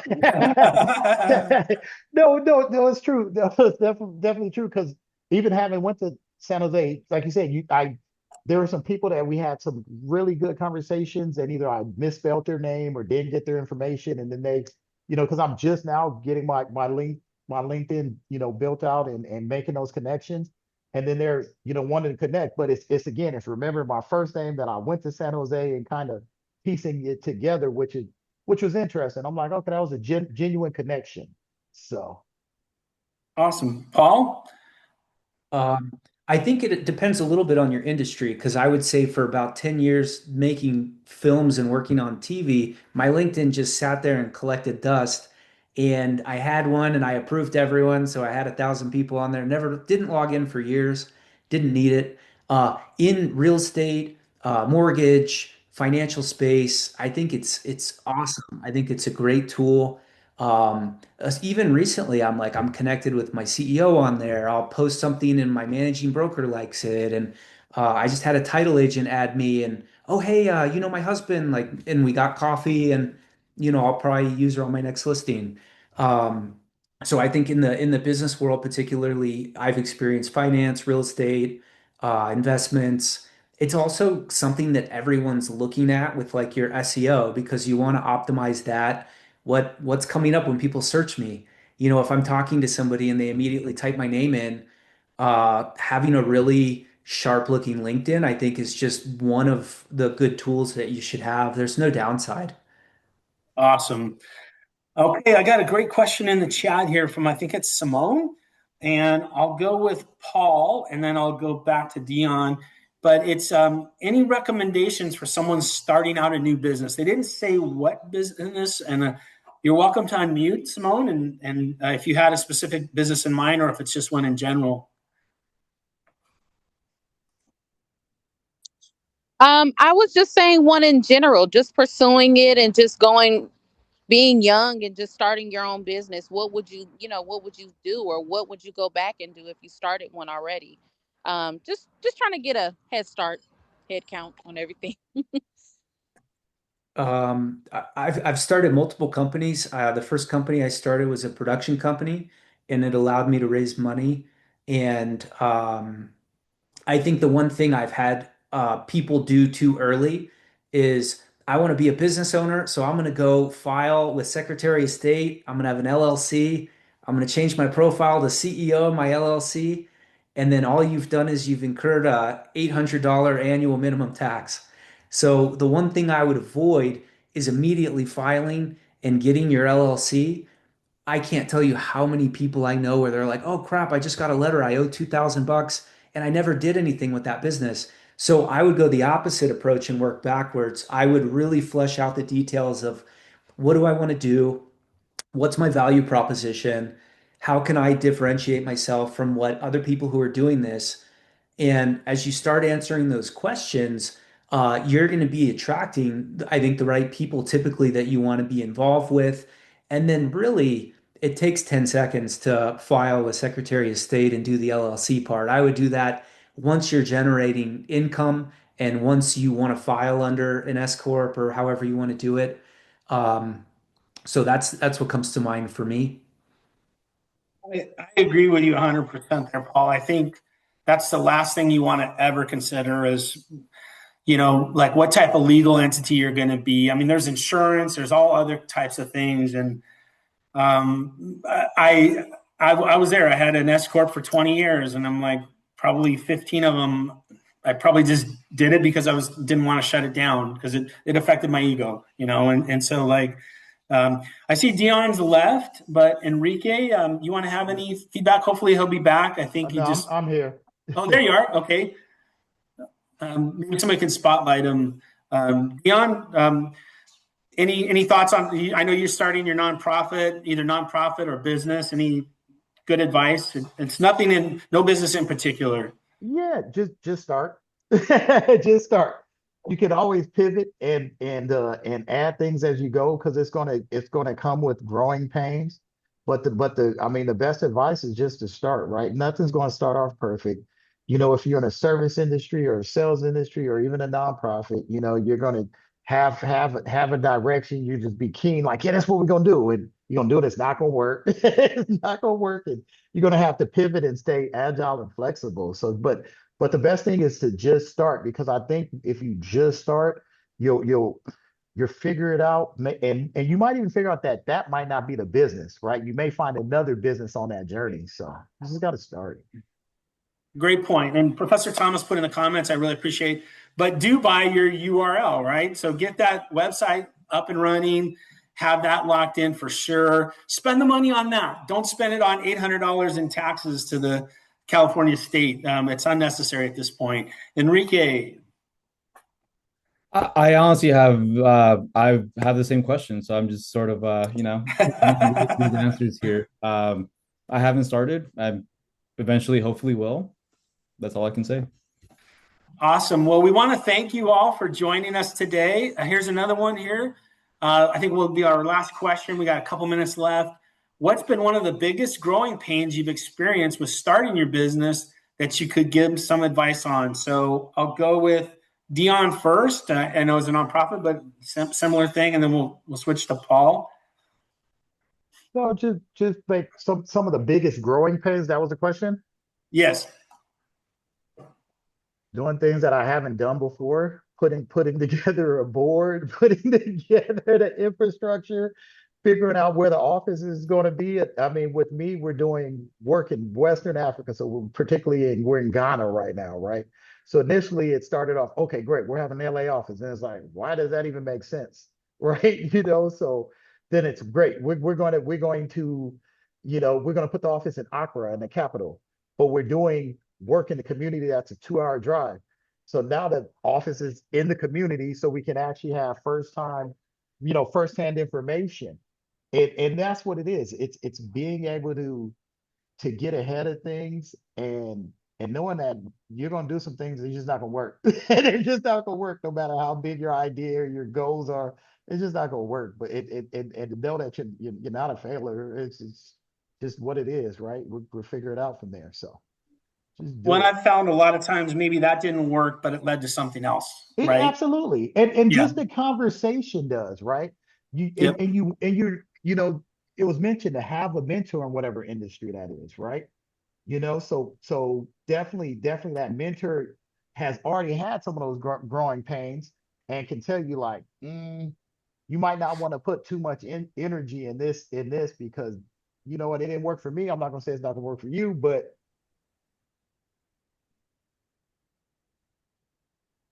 it's knowing that you're gonna fail. You're gonna fail, but what is that end goal, right? What is your purpose? At some point, the stars are gonna align, and you're gonna be running on all cylinders. So, but Awesome. Thank you. Paul, any closing absolutely. thoughts?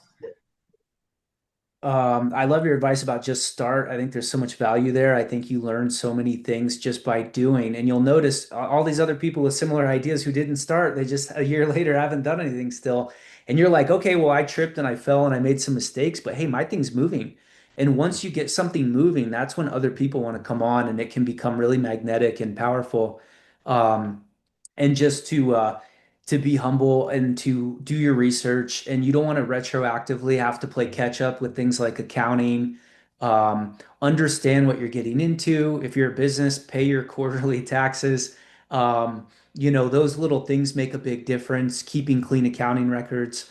You don't want to learn that the hard way, or being like, oh, I made a C Corp because I thought I was going to have this whole board of directors and raise millions of dollars. And it doesn't make any sense. And now I have double taxation. I should have done an S Corp, you know? So doing a little bit of that due diligence up front, staying organized, keeping records. Awesome. Well, my colleagues know me well enough to know that I go off script quite a bit. I'm going to go off script here.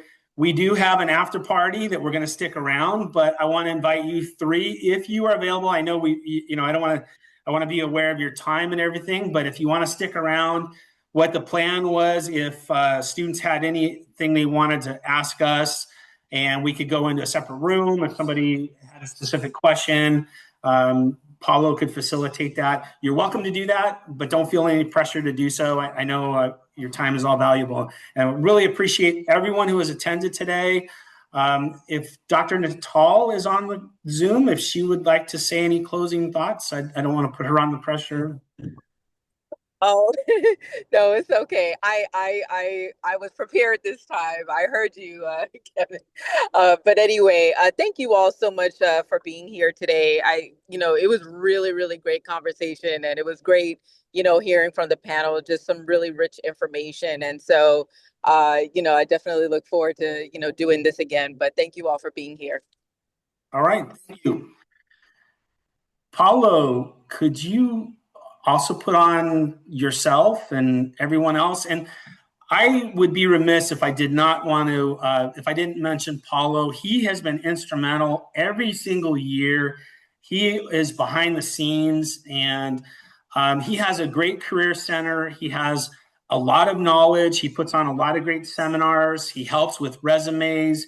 He really wants to get you employed or get you promoted or whatever it is. So he will be also one of the panelists here that we could add. If you'd like to go into a separate room with Paulo and ask him career questions, or should we leave? We should probably leave one person. You know what? We'll leave Paulo in the main room, and we'll be available to go into other rooms. I think that's probably how it's going to work best. So, in thinking through that, but we can all stay in this room together. If anybody has any questions or any thoughts, if no one has any questions, then we can leave too. So it's not don't feel any pressure to stick around.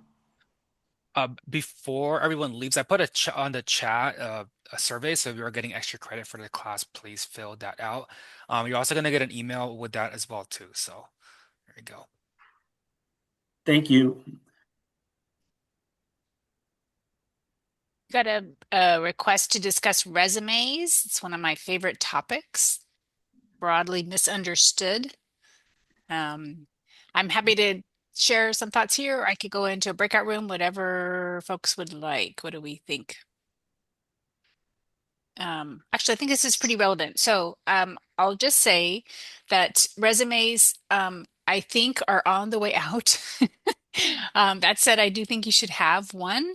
And I recommend that you have one massive resume with all of your history in it and all of your skills and the demonstrated things that you've done. And you never, ever, ever send that big, massive resume anywhere. It is your work pad. Then when you have a specific job, you take from that resume the information, the experiences that are relevant to the job you're applying for. Make sure you include the keywords that you found in the application post. So adjust the language in your resume. If the company uses the term client and your resume refers to customers, that could actually make a difference. So make all those adjustments if you are indeed sending in a resume. But again, many companies are now asking you to use their online application system. So minimally, you'll be taking your data from your content from that resume and entering it into that online system. But I really think in today's world where it's so easy to apply for so many jobs, at the end of the day, the most important thing is your LinkedIn profile. So if you're going to spend energy on anything, I would encourage you to spend energy on beefing up your LinkedIn profile and growing your connections for a bunch of high quality connections I don't know, Paula might have a new number, but I heard that you have to have a minimum of 300 for that network effect to really begin to take advantage, where you could look up a company that you're interested in applying to or working for and see if you know anybody who either directly or indirectly is related to someone at that company, and then follow that thread to use the tool to its strongest advantage. And can I think those two as well too? You could actually add a link of your LinkedIn to your resume, like on the top. Yes, That's like one absolutely. smart way of doing it. Absolutely. But maintain that LinkedIn profile and make connections. If I could add also, my goddaughter recently graduated. She's just off the charts as far as like work ethic, but she has a master's degree, two master's degrees, and she's only 22 years old. She's pursuing a doctorate degree. And she built not only a LinkedIn profile that's well done, but also just a digital like website that showcases everything.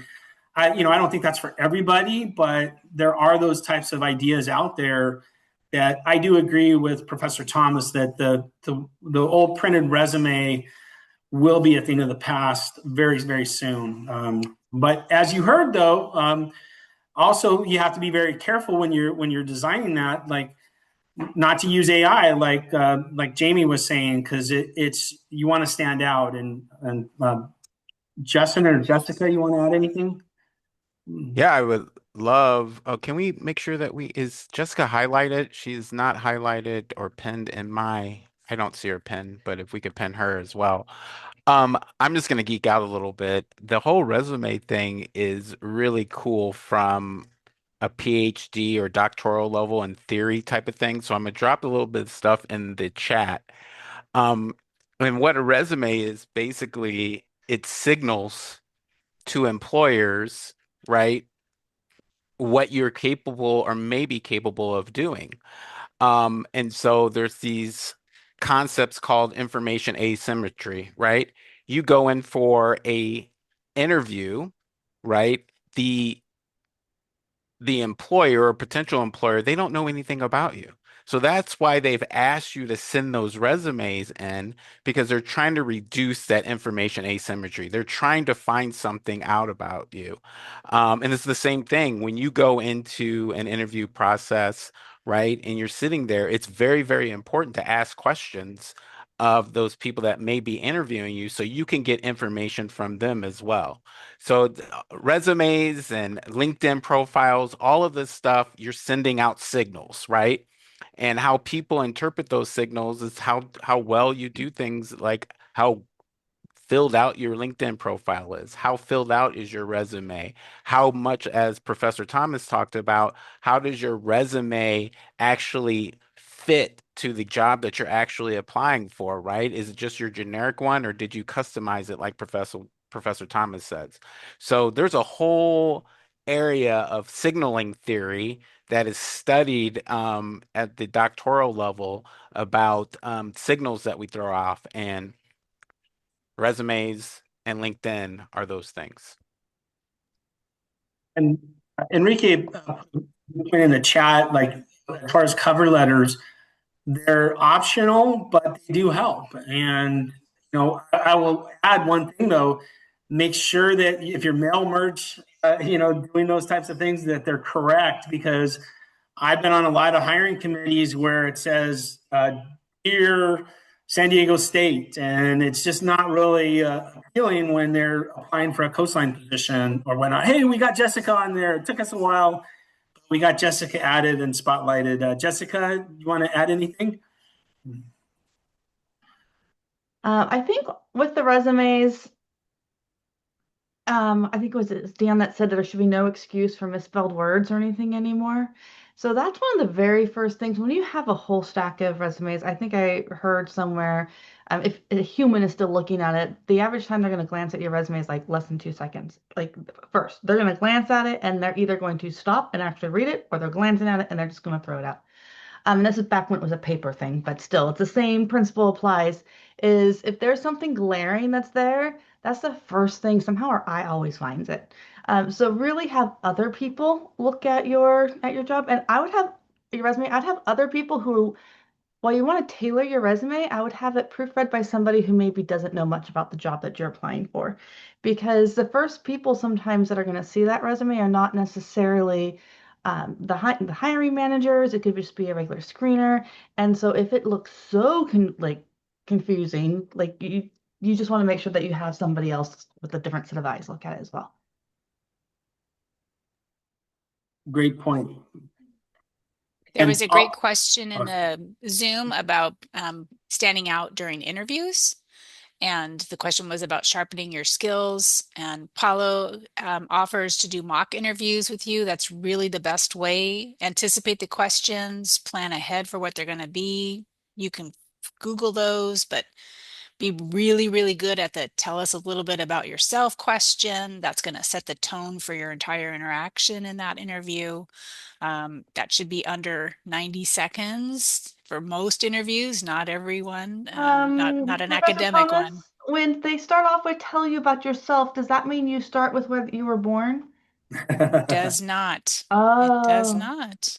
So practice that. Practice that elevator pitch. Practice how you'd introduce yourself to somebody at an event. Where are you going? What's new in your life? What are you excited about? That's a way to stand out, Yeah. rather than having just a very traditional reading off of your experience, but something that's really motivating you at the moment, or a great book you just read, or some way, figure out a way to stand out. Paul or Enrique, any thoughts you'd like to add on that? I noticed you stuck around. No, yeah, I feel like in terms of interview skills, it's always great to to practice on those and get better at your elevator pitch. In terms of applying to four-year schools, I feel like getting Paolo involved, like it really helped and really helped me actually, get the personal statement going and help me through the application. So like if you need help, I would suggest reaching out to Paolo. Thank you. Paul? No, I mean, a lot of great info already on the subject, so I'd defer to them. Nothing beyond that. Let's see, a great question here. Any tips on how to grow my HVAC business? I think that's a great question. And I think it really, a lot of business can be generated in an HVAC business from someone like Paul, that's a realtor, right? Also, just homeowners in general that have a great experience. You ask them if they want to, maybe post on either Yelp or Google. I ran out a motorhome, and how I found out about it was a dad's group. And I went from wanting to rent a motorhome to buying a motorhome and renting it out.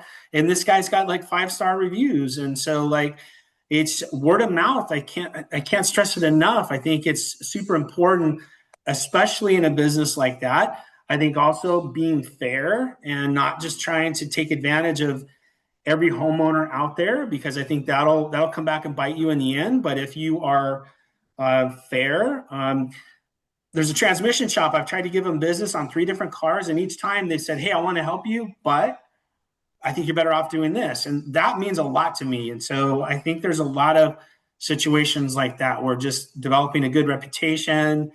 I'll turn it over to anyone else who wants to add. Paul, I think you're probably, you deal with a lot of referrals and things like that. Any thoughts there? 100%. Yeah, connect with realtors because we all want to have a short list of trades we know do great work. It's a reflection of us. I have an inspector that's my favorite home inspector. I've got my favorite plumber, my favorite electrician. And you don't have to be the absolute greatest electrician to ever have existed in that city. You just have to be somebody trustworthy who's going to make availability, who's going to be good with the client. And, that's key. And they might send you 10 clients just off of that relationship. And one other thing, when I bought my house, they brought me into uh, if you own a home in the community, they accept you into a Facebook group community, and you can't join unless you live there. And we have trades all the time coming in there. In realtors, of course, I watch them. I'm like, okay, I get it. They're farming the community group chat. But people get a lot of work from that, whether it's like HVAC, whether it's plumbing, electrician, hanging lights during Christmas time. People come into so those community groups, if you can get into your local community groups, and a lot of times they'll let you join as a guest as long as you follow the rules. But I mean, that's a key right there. It's just right in your backyard. Thank you. Anyone else? Professor Thomas? I dropped my email in the chat, but I think you're in my class. Send me an email. I have a contact. I know somebody that has an HVAC business. He's based in Las Vegas, though. So he's looking to grow and expand. He was in a business. He actually sold it. He had to wait a couple years before, like, that was part of the exit agreement before he could start another one. But I think he's looking to expand, and I will share his information with you so you can Thank reach out. you. I really appreciate that. We're taking over the business for my father-in-law, and things have been done like the same way for a long time. So gonna utilize what I've learned in school here to make it better. So Well, I think someone mentioned, right, looking from a fresh perspective. So you're brand new to it, so you can bring that perspective in. And adding on to for the Career Center, we also want to mention that like the really the power of networking, right? So that's something that we will connect you um to local businesses who have done the work already. I think that's super important because there's one thing to read it in a book, but there's another where you find 3 to 5 people and get different perspectives and learn what works and what doesn't work, and actually meeting people who have done it, I think is really key. So your professors are connected, but I think I just really want to emphasize and our panelists, like Paul and Enrique and even Dion, I think what makes them different is they actually reach out. I think that's the biggest thing that makes them different from other students is I know that you get like a bajillion emails, but the extra step of reaching out when you need help, I think is what differentiates a student who does the basic stuff versus going above and beyond. thank you guys. And Paul, I just joined the Realtors Association. Oh, great. Congrats. Thank you. All right. Anyone else? Sort of just wanted to add with what Paolo said, like reaching out. I feel like every faculty member at Coastline is very helpful and very useful, and they all want to help, but they don't know that you need help unless you ask. So, great point. Yeah.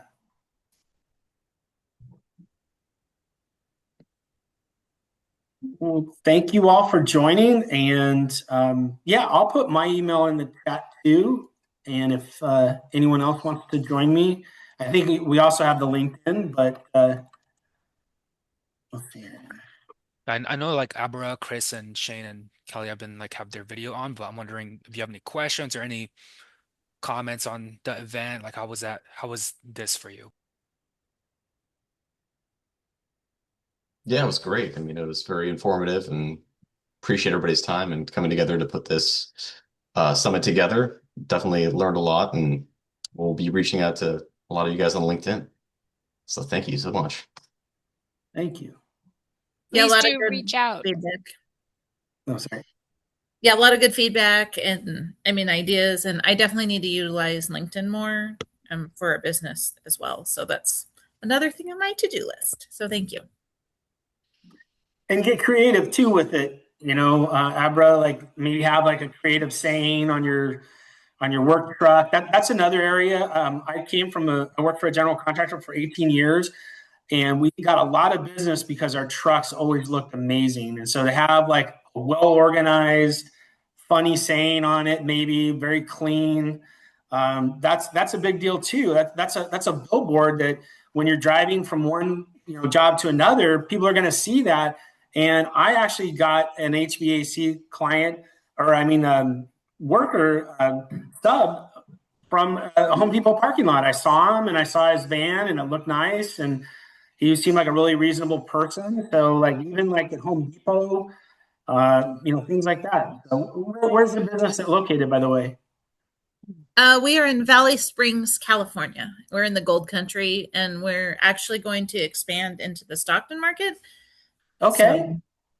And so Yeah. when that truck is parked at a residence, it's also a walking billboard because Yes, at least great. in my neighborhood, people are like, "Oh, Erin really vets her vendors, so I bet this is a good company." And therefore, you got a reference right there. Yeah, I agree. That's a great point.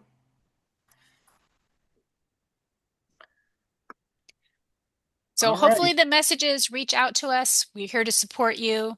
It sounds like it's a cruel world out there once you leave Coastline, so take advantage of the support and the love you get from us. We're here to help you for sure. And are there any upcoming opportunities to kind of jump on a call with people? I mean, obviously just reaching out, but any general community stuff that's going on with Coastline, where either we could meet up at the one of the campuses in person, or are there any events like that coming up? I am not aware. We've got graduation coming up for sure, and anyone can come to that. You don't have to be a graduate, which is always kind of fun. We did put a list to this of the student events. Let me see if I can Mhm. find that again. Justin yeah, he was on mute, but he said 25 live in the chat. That's a really good way to check for things that are coming up. And kind of like what Dion was saying, there's like emoja events and different ones. So they may not necessarily be specific, something that but it doesn't hurt to attend some of those things. And I'll share that we have at different times in the past had a business club. All it takes is a couple students who are interested in making it happen. And that business club would host events, again, mostly on Zoom. We'd have speakers come in. We'd let people pitch ideas. It can be whatever the students really want that club to be. And if there's interest in it, we will find advisors for you, probably one of us. Chris, you Awesome. should start the business club, Chris. You should start it. Yeah, might have to get that going again. All right. Well, bye everyone. I do have to jump off for a kid activity, but if you can always email me. I'll put that in the chat here right before I take off here. Thank you, Dr. Woolworth. Really appreciate our you. alums coming back this evening. We learned a lot from you. Thank you for being here. Yeah, thank you. Yeah, you guys are such a great team. It's fun seeing everybody again. So Yeah, it's great to it's a see you. pleasure. Yep. All right. Thank you all. Bye, guys. Bye. Thank you. Bye. Thanks, everyone. Have a great night. Thank you, everybody. Thank you.